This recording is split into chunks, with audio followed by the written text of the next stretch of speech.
Ford's just unveiled the new Ford F-150, and in this video we're going to talk about what you need to know about this new truck. Now, the sheer ubiquity of the F-150 means it's a truck that has to do everything for all people. It's equal parts a hauling utility vehicle as it is a family sedan. Now, it's got to haul, tow, drive comfortably, be quick, be fuel efficient, carry people, and on and on and on. Now, the 2021 F-150 will be available in the fall, and it's got a couple new things that you should be aware of. For one, it will be available as a hybrid. It will be available with true hands-free driving capability, and it's got a couple other neat details too. Now, check the links below for the full story at Edmunds, and also be sure to like, comment, and subscribe for more videos like this one. Now, the styling hasn't changed dramatically, even though every body panel is new. There's new character lines on the front, but this isn't a radical redesign. It's certainly not a Cybertruck. The construction is the same as the F-150 you'll find on lots today, aluminum body and a steel frame. Now, the F-150 is still available in 3 cab configurations: regular, extended, and crew, or as Ford calls it, super cab and super crew. And there are 3 bed options available: a 5.5 foot, 6.5 foot, and an 8-foot bed. Now, all these configurations are approximately the same size as the current truck. If there isn't a difference in dimensions, it's typically less than an inch. And the Ford F-150 also retains the rear leaf spring suspension, leaving the Ram 1500 the only one in this segment with a rear coil spring suspension, and one we happen to like quite a bit. So that's everything that's the same. What's new? Well, let's start with the hybrid. Ford calls the hybrid the Power Boost, and it will be available on all F-150 trim levels. And Ford also says it will be the most powerful powertrain among light-duty pickups. How much power and torque? Well, we don't know yet, but Ford says it will be the most powerful, so using the current engine offering of current trucks, we can, at least set some baselines. The current most powerful engine you can get in a light-duty pickup truck is the twin-turbo 3.5-liter V6 from the F-150 Limited and the Raptor. That's 450 horsepower and 510 pound-feet of torque. And then the second most powerful would be the 6.2-liter V8 you get in the Chevy Silverado and GMC Sierra. That's 420 horsepower and 460 pound-feet of torque. So baseline, 450 horsepower and 510 pound-feet of torque. That's not a bad place to start with. Now, what is this Power Boost engine? Well, it's based on the twin-turbo 3.5-liter V6. It actually has slightly higher compression than the high-output version of this engine that you'd get in the current Raptor or the F-150 Limited. And then it has an electric motor and a battery, of course, because it's a hybrid. Now, that electric motor makes 35 kilowatt. And for the sake of comparison, looking at the Ram e-Torque offering for the comparison, because it's the only other hybrid pickup truck available, that one has a 12 kilowatt electric motor.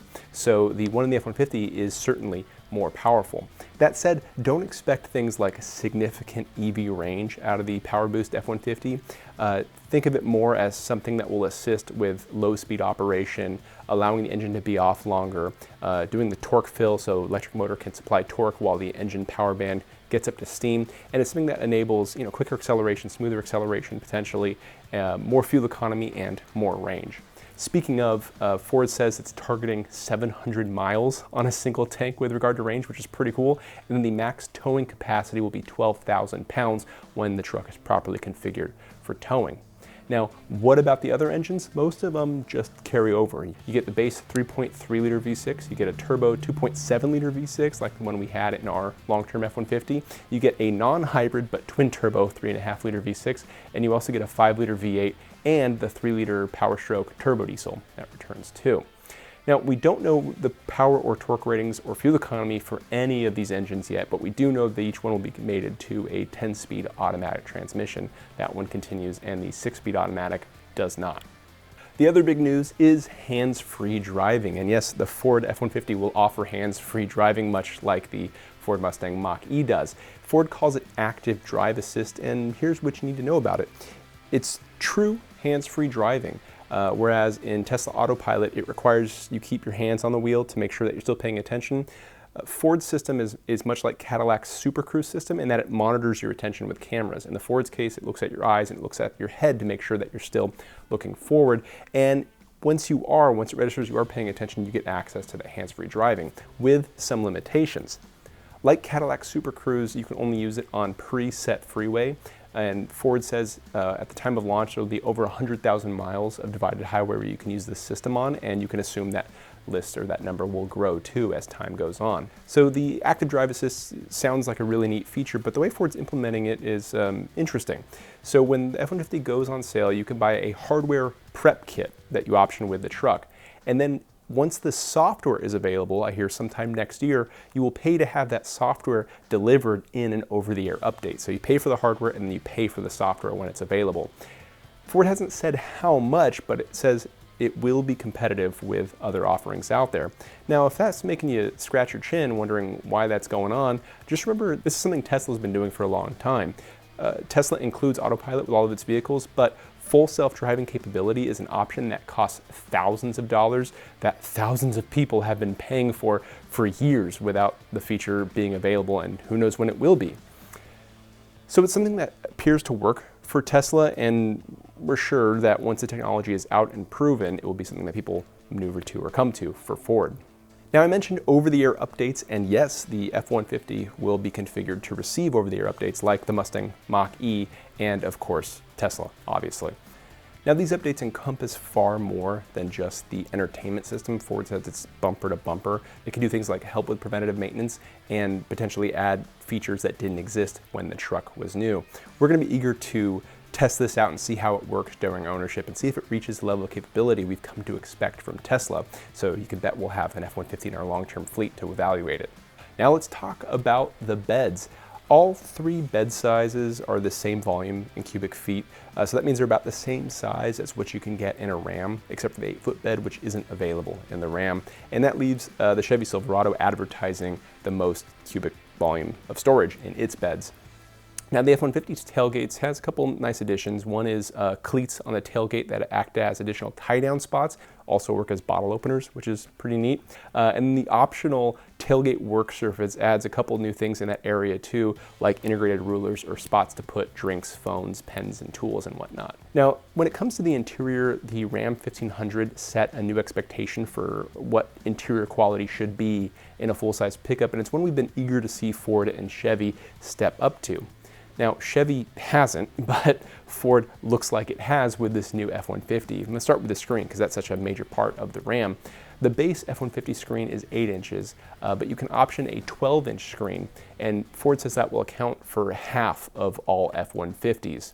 And it's a landscape orientation, which I like. The vertical orientation of the screen in the Ford Explorer is something that kind of didn't go down well in our office, let's say. And now in the F-150, it's Sync 4, that's the name of Ford's entertainment system, and that system tends to work pretty snappy and supports Android Auto and Apple CarPlay. Now, as far as materials and appearance, it all looks really nice, but we'll have to get up close and in person to make a full evaluation, so look for that when we get to drive this truck. Now, on paper, the interior dimensions haven't changed significantly, if at all. In the regular cab, you still get a bench seat. In the extended and the crew cab, you can still choose between a bench or captain's chairs. One neat addition to the interior, though, is a feature called Pro Power on board, and it allows you to use the F-150 like a generator, using the interior power ports and the power ports in the bed. Now, the base level of available power is 2 kilowatts, and on the hybrid you get 2.4 kilowatts, and you can option with the hybrid up to 7.2 kilowatts of power. And when you expand that out to a mini fridge or an electric smoker, it makes tailgating and camping a bit more interesting with the F-150. So we're looking forward to trying that one out. Now let's talk about some other neat features that come on the F-150. The optional interior work surface has a console that flips open, and that means it allows you to do paperwork or run a laptop on a big open space. But wait, how does that work when you have a big shifter on the console, when you have the captain's chairs? Well, that shifter stows away. Every F-150 that has captain's chairs and a console shifter has a shifter that can stow away, which is pretty wild. I'm eager to see that in person. Now, higher end F-150s can be optioned with the max recline seats, and these are seats that recline almost 180 degrees, and that allows you to sleep in the truck more comfortably than just a reclined seat. Now, the F-150 for 2021 will also be available with a couple new towing features. There's an anti-theft system that will alert you if it senses something suspicious going on with your truck. There's also a feature called a trailer light check that allows you to make sure that the lights are working by yourself. It no longer has to be a two-person job. Now, both of these work through an app called Ford Pass on your phone, and I'm looking forward to trying them out for myself.